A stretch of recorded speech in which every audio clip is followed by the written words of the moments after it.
Welcome to The Independent with Scott Atlas by the Independent Institute, my show that tries to bring a uniquely rational perspective to important issues facing our society today. Today's guest is Chanel Rion. Chanel is the former chief White House correspondent for One America News Network. She now hosts her own show on OAN called Fine Point with Chanel Rion. She entered journalism after earning her degree in international relations from Harvard, and since then has been at the center of exposing some of the most impactful stories in recent politics, and has special insight into the transformation of America's media that we're witnessing, as well as access to the news that's emanating from the White House itself. Chanel and I have a great conversation about her experience and perspective on where we are with America's news and journalism, on censorship, and on her views on how to restore the media's most crucial role, holding the powerful accountable. Thanks for joining us and stay tuned.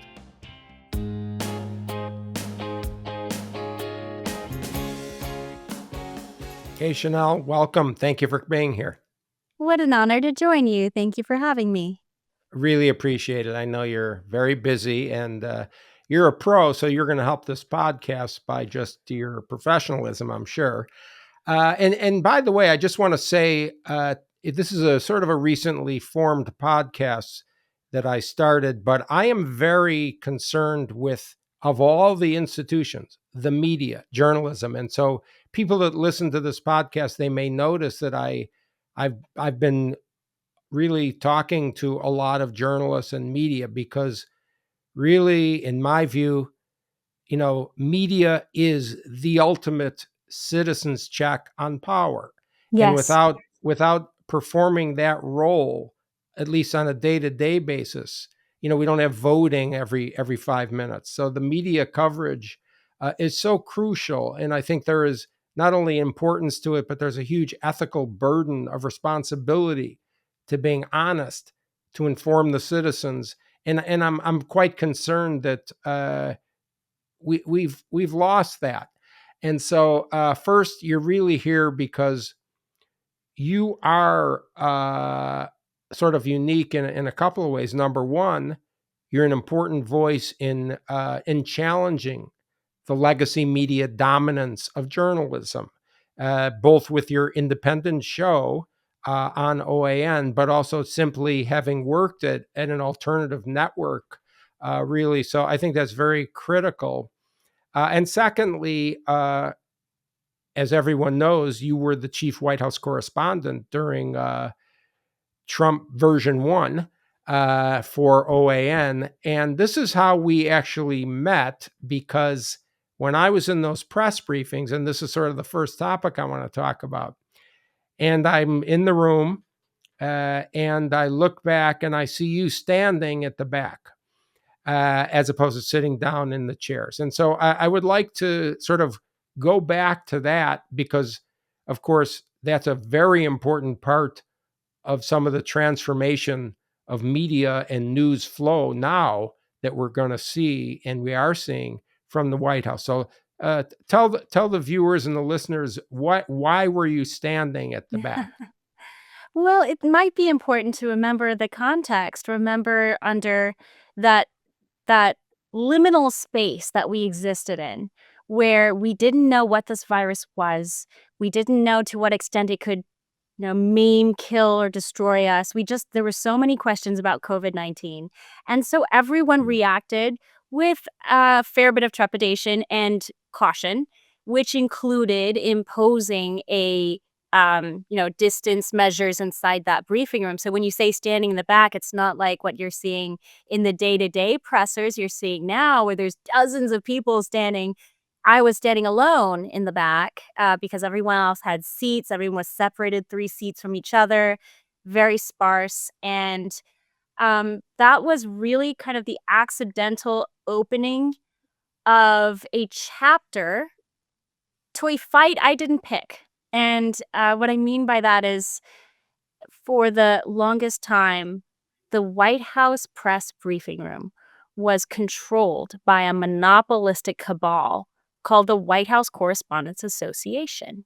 and they ran the White House like they owned the place. They were giving the White House press office orders about who could sit where in the briefing room, who could access the president, who could be placed on pools, that is, traveling with the executive, and meeting with the top leaders of the world when they came to visit.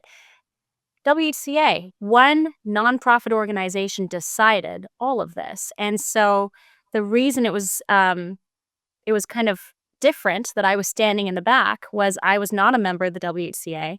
The WHCA tried to remove me from the press briefing room because they did not like that I was bringing in a conservative journalistic perspective. And when they tried to eject me, I simply said, I shrugged and I said, well, what authority do you have to kick me out? And they always had an answer. We run the place. This is how it's done. This is how it's Mhm. done. The White House intervened when I raised this to them and graciously invited me to stand in the back of the briefing room every day during the COVID briefings. And that's how it came to be that I was the person standing in the back. I was roped off. They taped off a little section for me. At some point, I brought in a little wooden chair, brought in my own seat. And there opened up a very, very interesting chapter, a symbolic stand against establishment media as it was captured by the WCA. Inside that Right, briefing room, they filtered who got to ask what questions, and therefore that monopolistic cabal filtered out the president's message. And that was just wrong. right, We stood up to that. right. Excellent. And that's, of course, very important to do because it's even inside the media. I think there is this incredible control of information. Oh, And that yes. is one way it was done. And now, what I see, and I think what we're all seeing, is this era of a complete transformation of information access and what I will call the media. And I want to first talk about from the White House itself, because now we see, and I think you're the initiator or origin of this whole concept, that who should be even involved in interviewing the president in the press briefings. And now we have a president, of course, who has press briefings essentially every day inside the Oval Office, and they have opened it up to not only non-legacy network and outlet sources, but they've also opened it up to pure internet, pure Twitter type, or Facebook or other access. I think this is really not only emblematic of the change, but critical to make that change. It is critical because, the people that this White House is allowing to participate in the process, I know a lot of them are known personalities online. And when I say personalities, I don't mean that in a derogatory manner. I simply mean they have a certain set of listeners. And we now exist in a world no longer where there's just a set number of channels that the whole world has access to. We don't live in a world where there's just three newspapers that everyone reads. Um, we live in a world where everyone picks and chooses their news curators. We have become Well, news curators, information curators. And so it is important that the White House is recognizing that there are categories of people who fill a void of information gathering that is not necessarily filled by the top six networks that monopolize the news space now. absolutely, but I don't want to give the impression that mission accomplished. I mean, Mm-mm. not No, yet. far from This it. is just sort of in that old way to say it. It's sort of, it's not the beginning. It's not the end. It's not the beginning of the end. It's not even the end of the beginning. We're sort of in the middle of the beginning, maybe, because as you know more than I, when the New York Times writes something, no matter how much those of us who dislike the editorialized news of outlets, including particularly New York Times and Washington Post, et cetera, they still have massive impact. And I don't mean just massive impact in the United States. They have massive impact all over the world. And it's still the case, is it not, It that the absolutely New is. York Times or the AP is picked up all over the world, and it is rewritten under the byline of any number of local news and national news sources inside the U.S., but also outside the U.S. That is still true, You're correct? absolutely right. It is still true. I recently gave a talk at one of your events and shared, that it's 90% of all media are really in the hands of about 200 executives in the United States. 200. And when you break down and you think about who and you look at the names of these people who run 90% of our media, they're not exactly liberty-minded individuals. So that should be very concerning. It's not that we want to eliminate the left. We just need to make sure that there's enough room for other viewpoints. And by and large, the media industry industrial complex is dominated by individuals who are very adverse to liberty, very adverse to this idea of individual freedoms, because they bought into this whole system of going through the academic class, which isn't wrong, but the academic class, as you well know, is very compromised right now.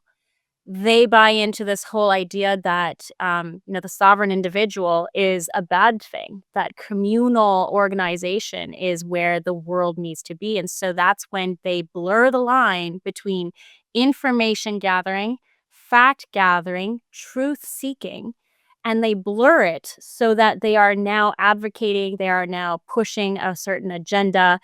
And again, to each his own. If everyone wants to push their own agenda, do that. But the problem now is that you have all this condensation of power, even with the rise of new media, because yes, the fight has not yet begun to. We haven't even begun the fight. So all of these news entities are now figuring out. Look, the only way we survive is to compartmentalize ourselves and attach ourselves to the government, and they have. They have through organizations like NewsGuard. I was just interviewing the great Mike Benz, who does a lot of work on censorship online and news gathering and news dispersion. And he's been tracking NewsGuard for years. What is NewsGuard? It's an organization, they claim to be a for-profit organization that simply tries to track down misinformation. And they provide a ranking service for news outlets. Hmm. And they claim to provide this service that is very benevolent. It's all about improving society's access to information and facts. And they're doing the opposite. They're ranking places like New York Times as having a 100% trustworthiness rating, and places like OAN, New York Post, Epoch Times as having a below 20 rating. Why? Because we say that the COVID virus was potentially man-made. Because we say Hmm. that, we get a 20 rating. Now the Right. I problem with mean, all this of whole, that if is I can, they team yeah, up with the government. this whole thing, I'm sorry to interrupt, but there's something that is sort of really makes me crazy that you alluded to, which is this whole word misinformation. Okay, Mhm. we have, and I really hate to use the word, and I'm sure you hate to use the word too, I because do. that this is a sort of an Orwellian placement of vocabulary creation, really, to It is. vilify, demonize, marginalize, delegitimize other views or other information. And it's instead of just saying it's false, there's this sort of misinformation and disinformation concept, which I think, there's so many issues to talk about with this. But first of all, there is no one who should be trusted to label something, let alone claim something, is misinformation or disinformation. I mean, haven't we learned that? We didn't even need to learn that, but I guess apparently a lot of people think that that's true, that somehow hearing something that's a dissenting view or opinion is dangerous. And I think that's terrible. The only solution to this so-called misinformation is more information. That's obvious to me in a free society, and it's frightening that that is not deemed obvious by everybody. But before we go into the censorship thing, I want to go back to something more fundamental, which is it's not just about, to me anyway, it's not just about allowing a different opinion, a different view. It's literally not allowing or not having a place for objective information, because there is something called objectivity. There really Yes. is. The Yes, problem there is is. who's it's not even, it's very difficult to find. And here I'm not saying at all that people aren't entitled to have their opinion or even broadcast it, but it's opinion. And I think what we've seen, and again, this is again possibly that I'm just naive, but I remember an era when it certainly seemed like the news was objective. It wasn't always editorialized. And now I think that's very difficult to find. What do you see in the news reporting world these days? Not the opinion side, but actually the news reporting. Are we finished with objective reporting and no one No. wants to even hear it? Or is there a thirst for it, and what is being done for it? I think this has to do with a lot of similar conversations we've had about culture. Um, we are currently in a space where we're in this wild west of opinions. And if you go to X, there's any number of people that you could follow who all have their various hot takes. And that's the market right now. The market is who has the hottest takes and who has the spiciest phrases to throw out there on any given news topic. And so the shift has been more towards opinion instead of news and facts. And as pendulum swings go, when you oversaturate the market with all of these opinions, eventually there becomes this thirst or hunger for a slightly more objective, a slightly calmer take, a calmer collection of facts. And I think my hope is that there is going to be kind of a pendulum swing more towards that. I think if you do want to set yourself apart today in the X space, in the MAGA influencers world, in the news influencers world, if you do want to set yourself apart, you move more towards that. I don't know if some of you may recognize, but remember the Charlie Rose kind of tone of just kind of sitting there and you're being inquisitive. You're not totally throwing a viewpoint out there, but you are, pushing and prodding and asking. I think there's going to be a hunger for that after all the saturation of opinion journalism. Um, I'm not saying that's what's happening now, but Yes, that's I my agree. prediction. I think that because that's where we are, because we have so much new media now. You look at the briefing room now. It's not just, me standing alone in the back and I was the only conservative voice in the room. It's now, 100 people are stuffed in that room. It's a complete saturation of new media now. So, that I think that's the hope potentially Yeah, to your question. I like your analogy, because I think we're seeing this pendulum idea in pretty much everything, which is that it swung too far in one direction uh, in everything we see. And I think again, it has to come back, and perhaps it's going to swing a little bit too far toward opinion. I don't know. I'm happy to hear the opinions. I'm not at all opposed to all this opinionized reporting, because it's certainly more interesting. On the other hand, it's nice, and I even get asked, and maybe you do too, where do I go for objective news? Because I think there is a recognition that we sort of it's good to gather your own information, but people don't have time to drill down on every detailed source. Right. And so we'll see what happens with this. But I think it's definitely the best trend is more information. And I think that was the original promise of the internet. And Right. then, to my horror, it seemed to become a tool for censorship. Once everyone was on social media, or many people, then it became a way to manipulate people and censor out things you don't want, which brings me to my second topic, really, which is censorship. And, this again, I think a lot of things were really exposed by the pandemic and the pandemic malfeasance, I'll call it, the mismanagement, because we were aware of these institutional failures, including the editorialization of news for years. But it really hit home when we were all personally affected by these things, and really horrified at what happened to people during the pandemic management, with distortion of fact, with censorship, et cetera. And now we have something that people, even people like me who are just laymen with regard to the media are calling this sort of censorship industrial complex, and the sort of a collusion, a web of common interest, but from different takes. And what do I mean by that? What I mean is, let's just say the Twitter files that were exposed as an example, where we see the Biden administration aggressively trying to persuade, at the minimum, social media companies to censor things, which I think is incredible to me. I thought we lived in a free country, and that by definition is not.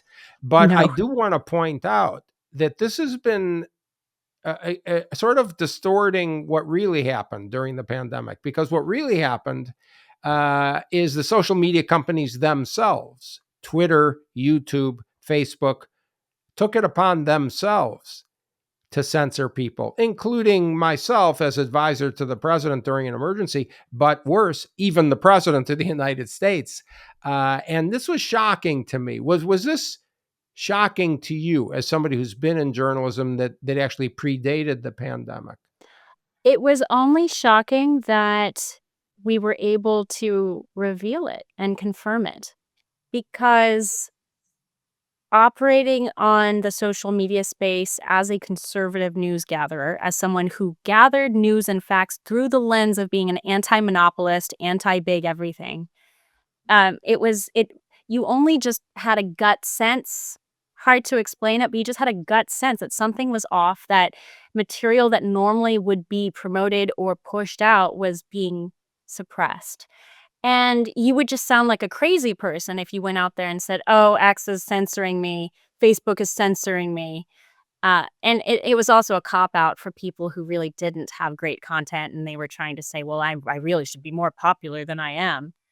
And when a lot of this was exposed under the Twitter files, through Jim Jordan's Judiciary Committee investigation exposing a lot of this, it was just gratifying to know that the clues and indications and the circumstantial kind of senses that we got, that conservative perspectives were being censored, was confirmed in the open. So, to answer your question, no, I wasn't shocked. I was shocked to the extent that they were just being blatant about it. The White House would communicate with X, literally flagging jokes and memes, and it was stunning to This is the see that they would. 2021, 2022 White House. Yes. Yes, under Biden, and it was stunning to see that very smart people inside the Biden administration knew that they were sending a written record to someone else saying, "Hey, I want you to censor this American, censor this journalist, censor Tom Fitton, censor Chanel Rion, censor these people,"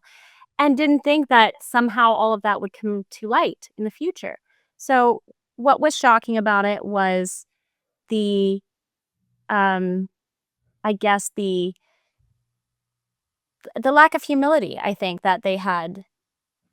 The The arrogance that they could do that. Yes, the arrogance of believing that you could do that, you could get away with it, and somehow you were still in the right. Because you would Hmm. follow a lot of these names, I'd looked them up. You'd follow a lot of these names later on, and they're still pushing about the No, moral absolutely. need to suppress information, and it's a vital role for all humanity for us to basically get rid of the First Amendment, Well, I and think this is that's where we very are. important.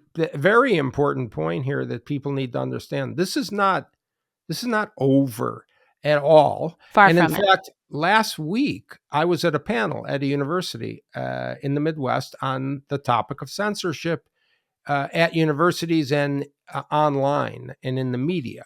This was the topic of the event. I was a speaker along with a couple of other people.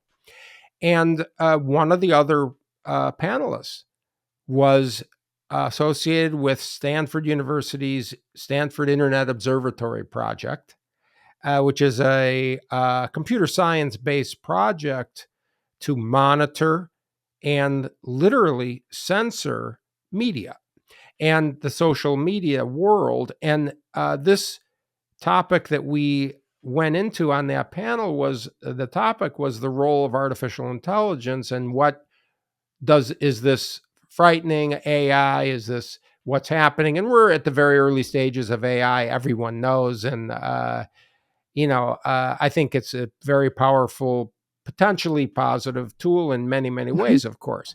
But the shocking part to me on the panel was that this person talked about how she was very excited about the use and development of AI technology to, quote, improve censorship, to do a better job of censoring. And to me, this is the most frightening part of AI, really. I think it's to distort truth is a problem because you can make things look like they actually happened, whether it's interviews or news reports or whatever with AI. But even worse, we have a tool here that again it depends. We need ethical people in these fields because we have a tool here that will absolutely be used to do more nuanced, more sophisticated Yep. censorship. This is a country, I don't have to tell you this, and I don't have to tell anybody who listens really, but I can't get it out of my head that in the United States, founded on freedom, with the Declaration of Independence specifically, explicitly saying that these are freedoms that were endowed by God. Uh, Yet we have people not only intending to censor, not only trying to justify it, not only valuing it, but I fear that we actually have a large population of people in the United States who think it's good to censor other people. The 60 Minutes expose or investigation in Germany that was released recently is such a beautiful sample of that mindset that thinks, that genuinely thinks that censoring thought is a good idea. And these are people who don't study history or they're willfully ignoring it. These are people who obviously don't read Orwell. These are people who have God complexes, to put it simply. They have a God complex. They believe that big government is God and benevolent. And that in that benevolence, they truly seem to believe they're doing the right thing by attempting to control, with a Yeah, capital this is C, control us. And so I think the absolutely. scariest thing about AI, and you hit on this, but the scariest thing about AI to me, and I love it, I think it's an incredible tool that will just absolutely expand humanity in a way that the airplane did, the light bulb or electricity. I truly believe that. Um, but the scariest thing about it is all the wrong people are getting excited about it and controlling it. Hmm. Exactly the wrong all the people who love liberty that I talk to, when I talk about AI with them, for the most part, with the exception of you, they go, "Oh, it's so scary. It's so terrifying. It's terrible." It is terrible, but we need to, as you say, make sure that the right people are throwing themselves wholeheartedly into understanding how to control it, how to utilize it, and in doing so, we're going to be able to combat how the left is using it. Right now, my big concern is in the AI civil liberties space. Right. I'm currently in my second year of law school, and that's really the focus that I want to take my degree into. I believe that the Constitution and AI are in a collision course, and we don't have enough big thinkers thinking about AI from the perspective of liberty and protecting our core Bill of Rights. Everybody who's doing AI policy right now is in the EU for the most part. And so when suddenly Congress wakes up and says, oh my goodness, we have to figure out how to deal with this massive problem AI is posing to the First Amendment, Second Amendment, whatever it may be, their staffers are just going to be referring to policies that have been drafted up at the EU, and the EU does not have a Bill of Rights. Their mentality is Yeah. the government is here to protect, the government is the benevolent force, Right. and Even worse, we're actually, not in that position. in the UK, which is of course sort of separate from Europe, but not Egregious really. But examples that there. they're really extreme, at least for now, in criminalizing people's social media tweets and really sort of quote cracking down on freedom of thought. and freedom of speech. Because if you crack down on freedom of speech, you have interfered with freedom of thought. Obviously, I mean, this is very, very frightening. And you're right.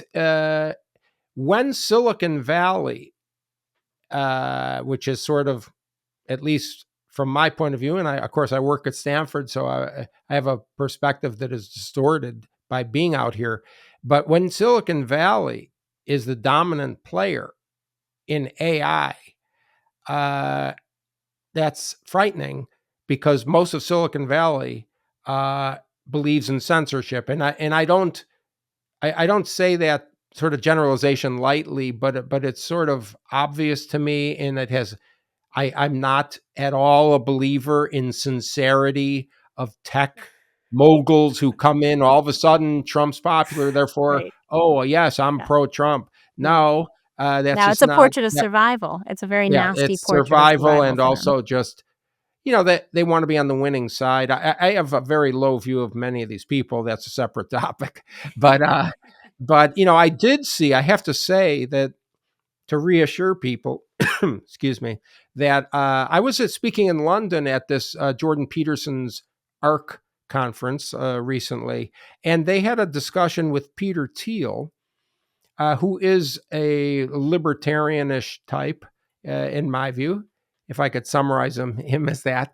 And he's central to a lot of these new emerging technologies. And he was very adamant that we need to be not afraid of AI, but they're developing it and expanding it so that we don't have premature regulation of it, which I totally agree with him on Yes.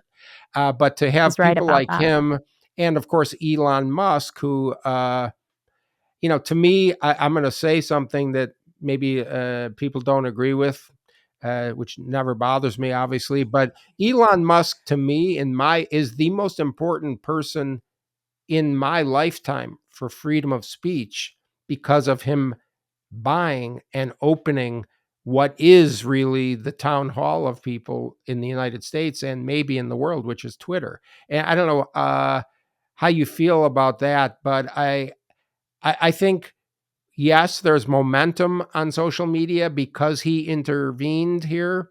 I think it was a complete nightmare what was going on. My Twitter, as advisor to the president, was taken down, and during the emergency, That's right.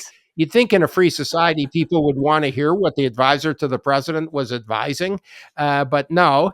Facebook was bragging about having taken down millions of posts in 2020 And they were dead during the wrong. they were dead wrong. So it was censorship and also denial of fact to manipulate the public. I mean, this is, I think, more than Orwellian doesn't do justice to what was done. So it's very frightening. And AI, uh, you know, it's very premature. Nobody in government, by the way, knows a thing about AI. No. These people Mm-mm. are, I'll be nice and say they're naive and unknowledgeable. That's a polite way of saying they're completely inept and way out of their league. And this is true with most things, frankly. I saw it with my own eyes. But very concerned with when I hear people saying that AI is a great tool for refining censorship, and then I see people who I personally know on Facebook's advisory board on saying, well, no, we need to get better at censorship. We need to have more voices involved in saying, is something misinformation? No, no, that's completely antithetical to the core freedom that we have in the United States. And if I personally believe in very, very limited restraints on free speech. I know, and you're in law school, and you know the analogy. Oh, you can't yell fire in a crowded theater. Okay, and you can't defame people in theory, although that was very prevalent and still is in the media. But I would much rather err on the side of freedom of speech. We're adults, Yes. we're thinking people. We're not blind animals. I think we need to stop underestimating and stop being this protector of people's hearing things that they don't agree with. Moreover, as I continue this sort of mini rant, on the university campus, we can't teach critical thinking to young people if they don't hear different views. This is obvious by definition. And so I would like to hear your thoughts on this, and also have you give your sort of law student, but also more sophisticated view on this idea of New York Times versus Sullivan. Yes. Yeah, 1967. New York Times v. Sullivan. There's a lot of talk that we need to revisit New York Times v. Sullivan, and obviously, it's a hallmark case that really, the freedom of the press and any discussion about going after public figures was defined by this case. And there's been so much debate about it. I think there are portions of it that need to be revisited, but all in all, you hit something beautifully there, and that is we're all adults. The problem is people who believe in a big nanny government need complacent minds in order for them to carry out their plan. So for you, Dr. Atlas, to stand up and say, everyone's a critical thinker and we all are adults here is a very damaging idea to them, because it means that there's going to be resistance for their plan to be carried out. And critical thinkers are dangerous. They're dangerous to the globalist plan. They're dangerous to anyone who wants to exert more control, because if you are on the side that believes that more control by a centralized force is good, you need the least amount of resistance you can find. And how do you do that? You raise a generation that is addicted to all manners of flippant, irrelevant topics, things, apps, games, whatever it is. Get them addicted to things. And then get them addicted to crazed ideas about the world. Get them all messed up in the head. That's the best way to control people. You don't want people who are informed. If you're a globalist, you don't want people who are historically informed. You don't want people who are critical thinkers and are going to question the direction they're taking you.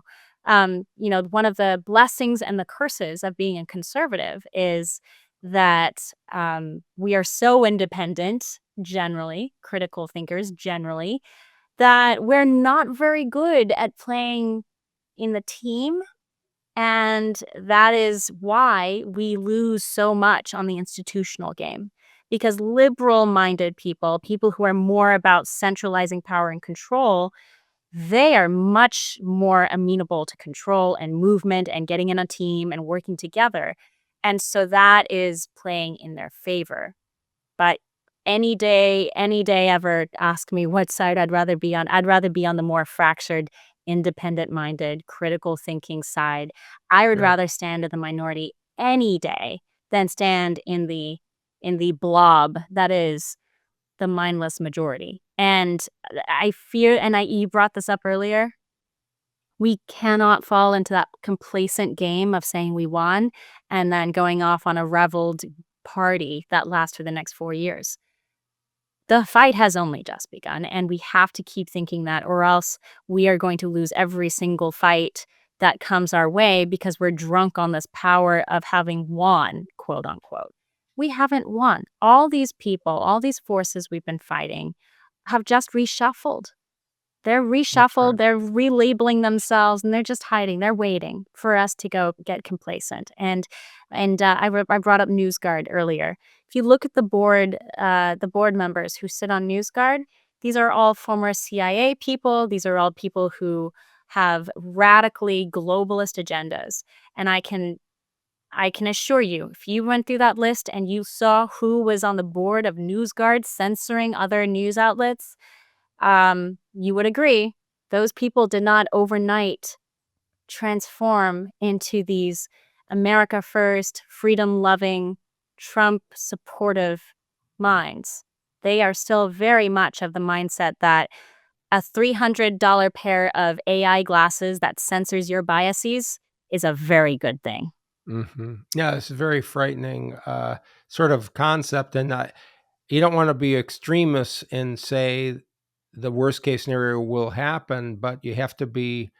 You can't fool yourself, because as a famous scientist, Richard Feynman, said, the problem with looking at your own data, in his case science, a physicist, is that you can't fool yourself, and the problem is you're the easiest person to fool uh, I like that. with your own opinions. This is sort of a tricky world we're in. And I wonder. We're watching, as I mentioned, the transformation of media. I feel this Mm. is really a different phase here that we're in, where social media came out. We didn't know what to make of it.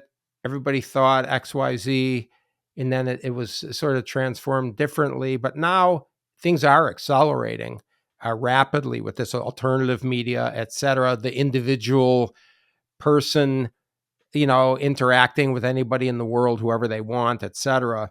And I wonder if you could use your sort of experience to project. I mean, where is this headed? I mean, do you think that there will never be any more news services? Will there be no more newspapers? Will TV be obsolete as a way to even get news? I mean, is everything going to online? And I'm talking, when I say project, I'm talking, what are we going to see over the next 5 years? What is the trend here? Where are we headed? I think the people who control media, they're pretty smart people. They didn't get to the top 200 of 90% of the world's media, of America's media, because they were dumb. They're pretty smart, so they know how to survive for the most part. I think they survive by compromising new media, and they'll buy them out, they'll bring them in, they'll write these big checks, and little by little, they'll try to erode the power. But the issue is there's just so much. The volume of new media, and It'll be harder to control. I think very you're much right. so. A lot of the new media will be just like the old media. Mhm. But yeah, I mean, I think it would be a big challenge to say that they can monopolize it. Correct? I'm It'll be asking. much Yeah. more difficult for them to monopolize. So, I don't know what their game plan is. I think that they will reconfigure. They will figure out how to survive. They're like cockroaches, throw a nuclear bomb and they'll still be around. Um, but will they be as powerful as they once were? I don't believe they will. I think they will remain powerful if they take their disinformation, misinformation, censoring projects, these pet projects that thrived under the Biden White House. They've moved all of those to London. The UK is their playground for Hmm. experimenting with how to manipulate public access to information.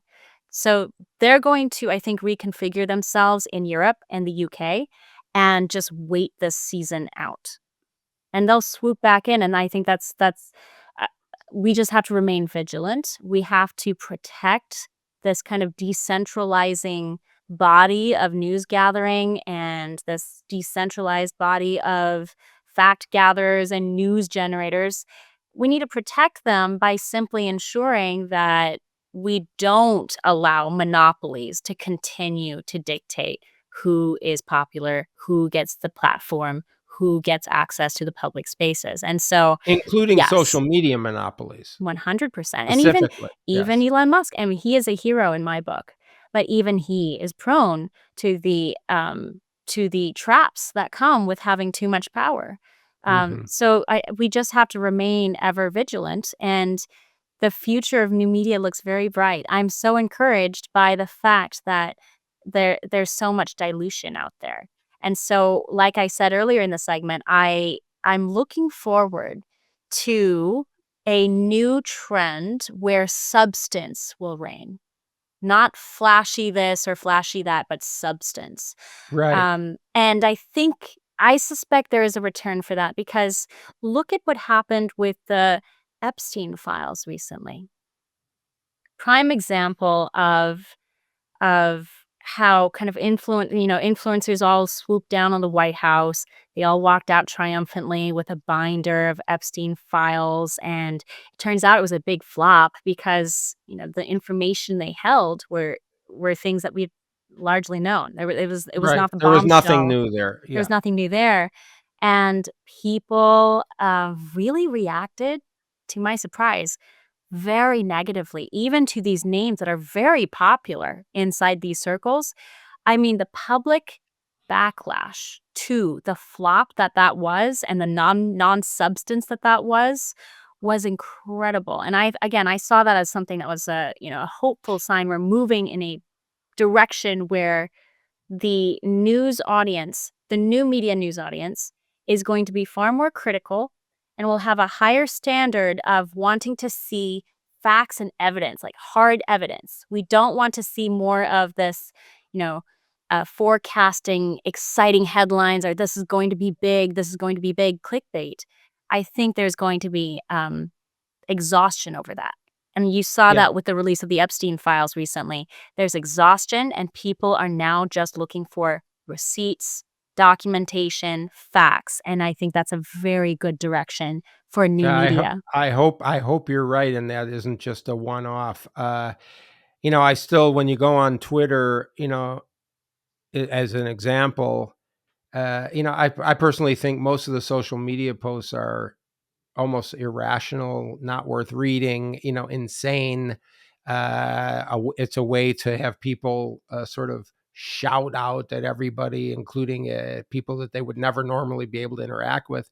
But I do think it's a huge net positive. There's no doubt in my mind about that, to have the like you say, the decentralization process itself Mhm. of information.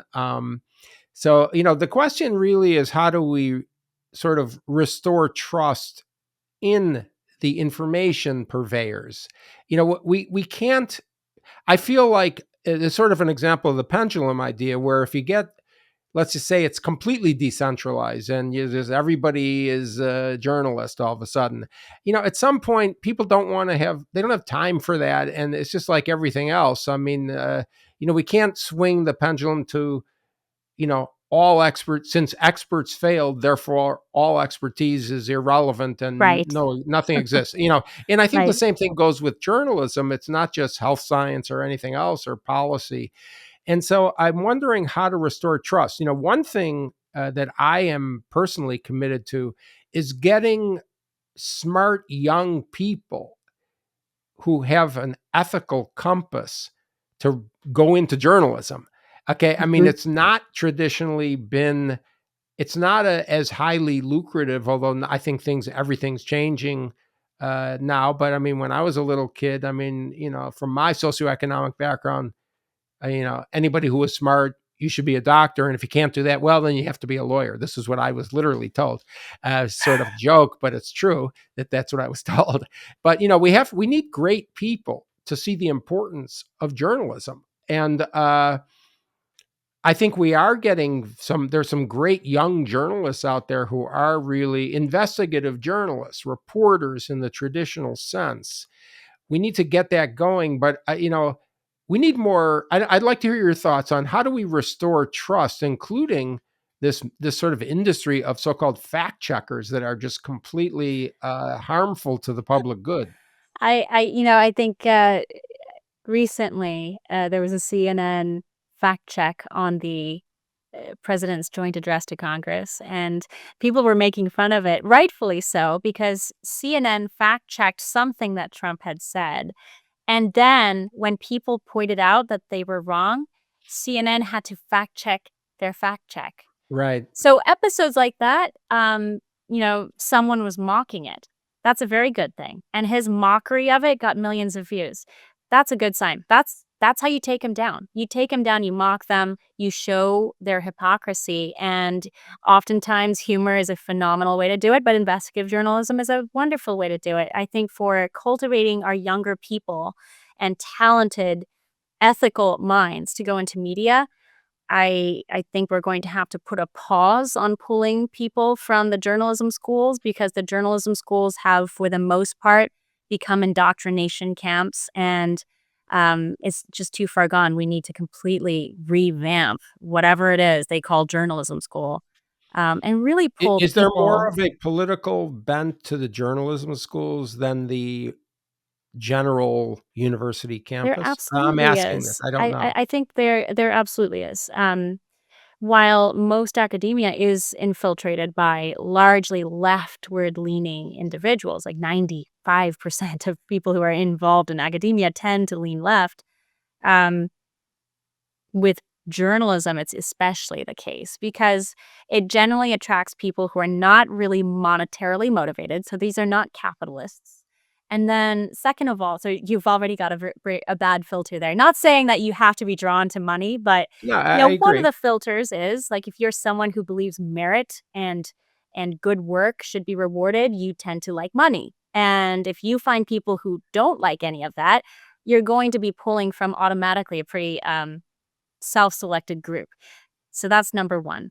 Number two, these are all like retired Marxist hippies who grew up on Woodward and Bernstein, and they got a taste of The what it is like. professors. Yes, and those professors got a taste of what it is like. One story can change the world, and they are speaking to a group of people who have all these grand designs about fame, and they believe, well, I couldn't make it in Hollywood, so let me make it in the news world. And not saying obviously everyone's like that, but I think those are factors that play into what is damaging journalism schools today. I never went to journalism school. I studied international relations. I was going into policy. I was going into law, and I fell into the media world. And what I discovered was it, journalism used to be an apprenticed job.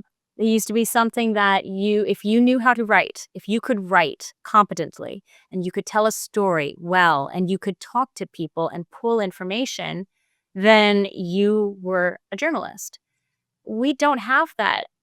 We don't have an apparatus right now that allows us to spot talent, starting with writing ability. I think first and foremost, we have to have people who can write. And I'm stunned by the amount of incompetence I see in the writing field. People Mhm. cannot write. I just today, I did in my monologue, my show, um, I talked about the plague of illiteracy. And when you look at the numbers, I mean, United States, we're just above Zimbabwe in our basic literacy levels. And that's stunning. That's Incredible, really really. shameful. Um, but then you get to the reading levels, and 70% of Americans don't have an eighth grade reading level. So when you can't read, you also cannot write. And when you cannot write, you cannot sit down and think and put thoughts together. Even kids that I went to school with at Harvard, they had to go through remedial writing programs and really had to hone in their writing. You had to learn to write well by the time you graduated. And the kids who arrived at school from high school, all these accolades, rave reviews from their professor, their high school teachers, they would arrive having no ability to actually write and analyze and And make an actually, argument.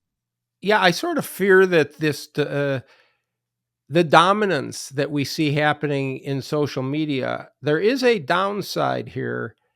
There are many, but one of them actually is that the attention span of people reading Mm, is very short. yep, We all know the number of characters on Twitter for a tweet, and the videos that you put out. People don't watch all the people that click on a 30-minute video. They actually, very few go for more than 5 minutes, right.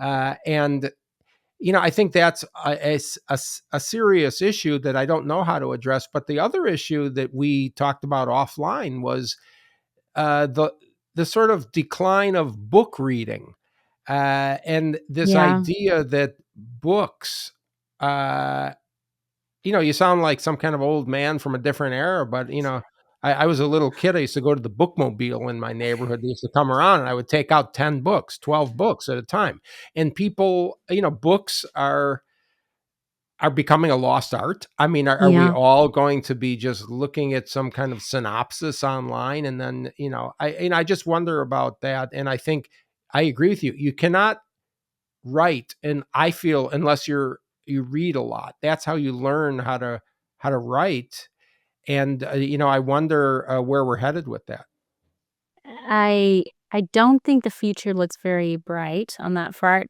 I wish I could say there's going to be a pendulum on that too, but I fear that you're right. We're so conditioned now.